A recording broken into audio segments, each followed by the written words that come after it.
Out and about for Nutrien here in central Victoria, catching up with some good friends of mine. Kirsten, Graham, firstly, hello. How you going, Paul? Very, very well. We do a few other things. This is your first foray on the Campbell's comments, so. Yeah, it is actually, yeah. And long-time friend of mine as well, and used to be, I suppose, a boss of mine, Garry Graham. Hello to you, Garry. G'day, Paul. How you going? Very good. We're here to promote your sale, well, the yearlings in the sale coming up for Nutrien, and you can go to nutrienequine.com /Standardbred to check out all of those, and we'll get a little bit more into that in a sec with you guys. But Garry, firstly, location. Whereabouts are we? And it's a super little location where you are, isn't it? We're right adjacent to the turn into the Bendigo Harness Racing Club. And it's, what do you got, about 10 acres? No, there's 8 acres here, and we've been here for 40 years. I knew that. I knew that part because, unfortunately, I'm a little bit older than that. You do your yearling preps.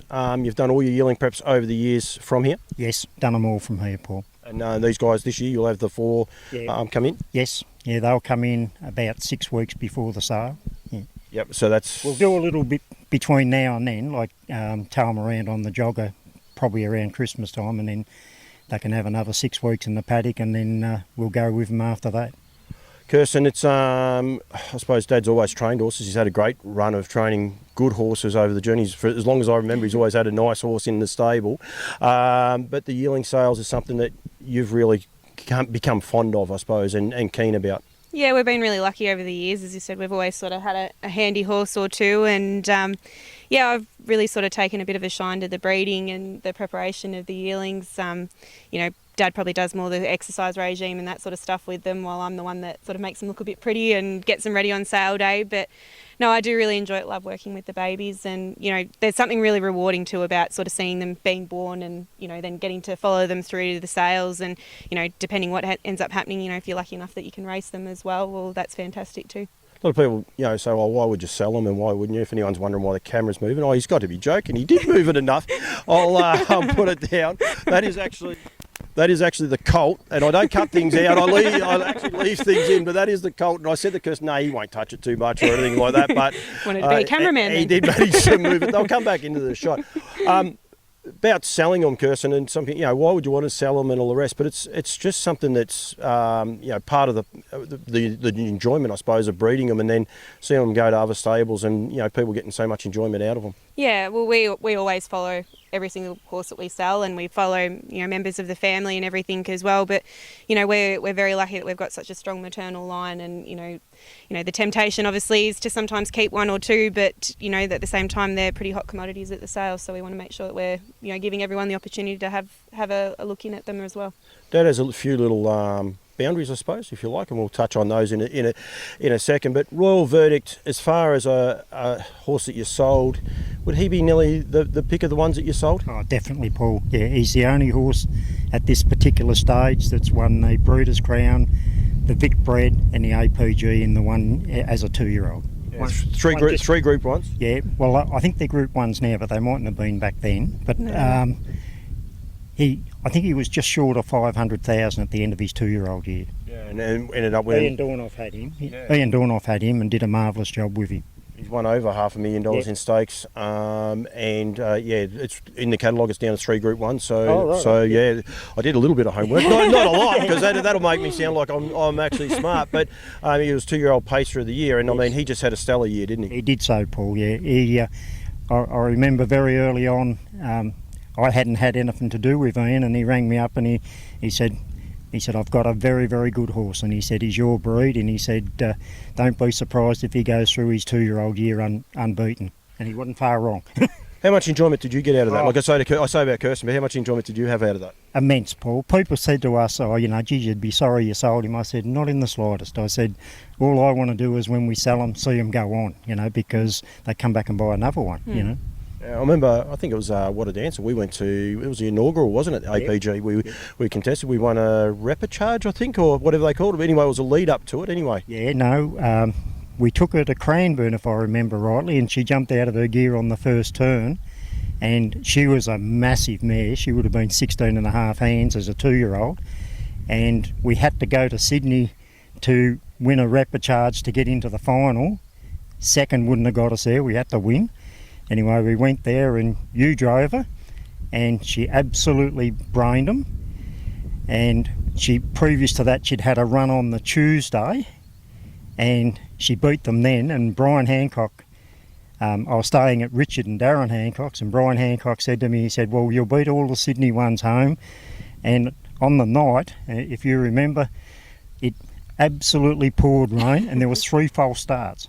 I remember Brian Gaff at his best because he was in a whole world of hurt on one of John Yeoman's horses, from memory it was. Yes, and I do remember it was pouring rain, so I put all the plastics on, and then the sun came out and the nerves kicked in, and I reckon I dropped about 10 kilos by the time that race finished. No, it was atrocious conditions. You know, like Harold Park, of course, was in disrepair at that stage, and all the guttering and everything like that. The rain was that heavy that it was just flowing straight off the roof onto the ground, and it wasn't a very pleasant evening at all.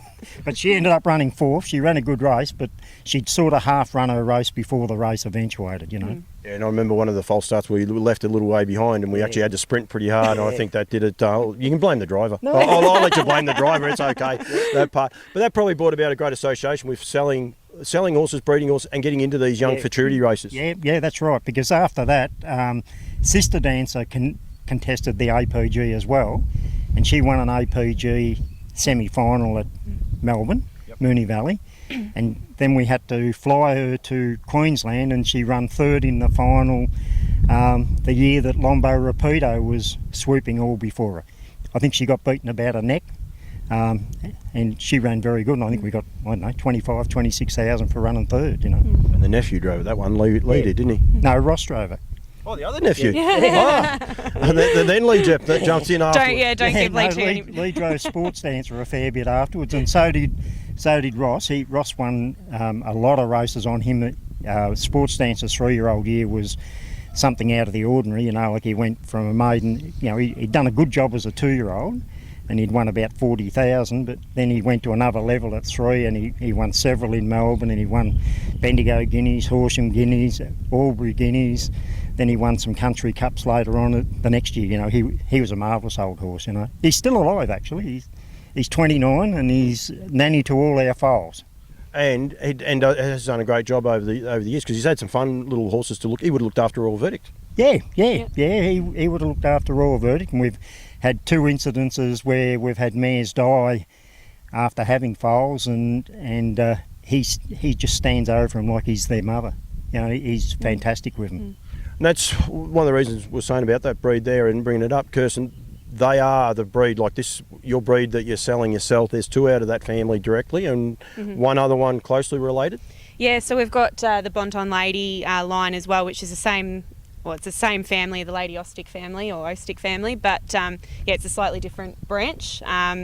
So we're really lucky that we've sort of got 2 different branches. She's been a wonderful broodmare for us as well over the time. You know, she's got 2 $150,000 earners. You know, she's got Stroke Luck over in WA, who has just started making a return back to the races, which is really good. And yeah, she's been wonderful to us, and she's just getting ready to have her next foal as well, which you know, she does a great job of them. She's getting on a little bit now in age, but she's still doing a fantastic job. You've got 2 fillies, 2 colts, 2 by Stay Hungry, who there's big raps on as well going into the sale. You've also got an outsider, if you like, not one of the Graham Breed being prepared. I was going to say Ruby. It is Ruby Slippers, Rock and Roll Heaven. Ruby Slippers for Tony Britt, which you've had a great association with. But people were wondering, that's the Mother Courage family. Like, which is a similar branch of the family. You know, like Mother Courage and Classic Kate and all them, they all stem from Kevin Newbound's family. Well, they see, so it all does actually tie in, because Mother Courage, we say about Bendigo being next door. I mean, she was, you know, she was a darling of the whole stables, whole town. Yeah, she was a marvellous mare, and she's done a fair job as a broodmare. But you know, Polly Peacham is her granddaughter, and she's racing in good fettle at the moment. So, and she's only had 2 foals. I'm going to say that mare, they were racing age. Ruby Slippers? Ruby Slippers. Yeah, I think you're right. She's only had 2, and we've got a Rock and Roll Heaven that we're preparing this year for Tony for the sales. Yeah, cool.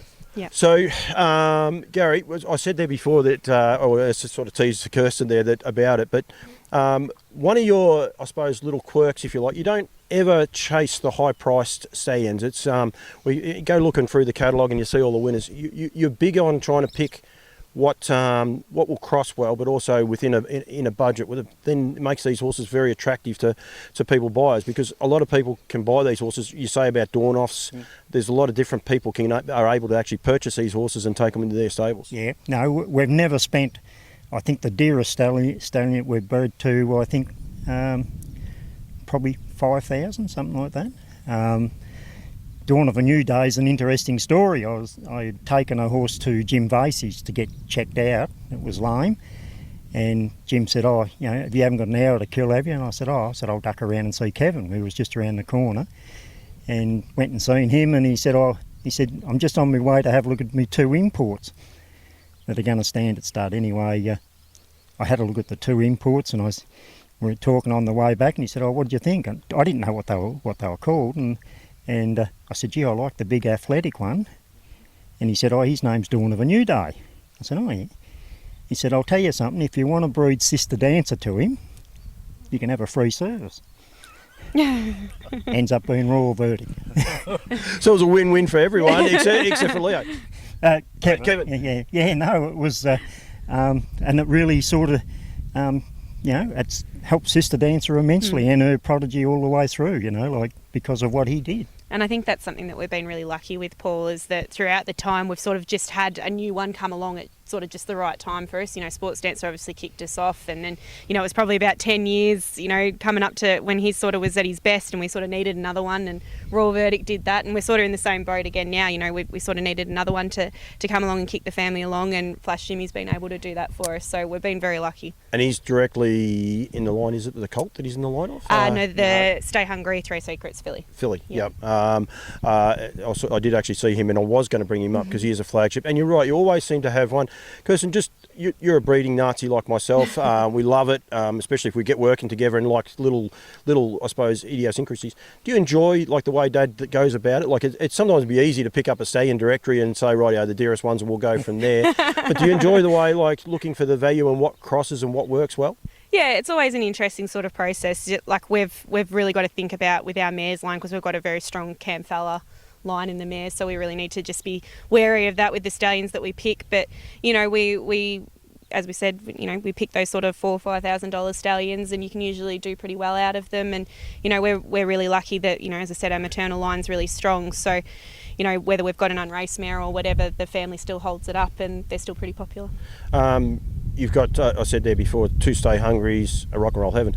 You've also got a Soho Tribeca, and are you keen on him, Gary? Oh yeah, he's a lovely colt, Paul. He's the first colt out of the mare, and he would be the best type that the mare's had.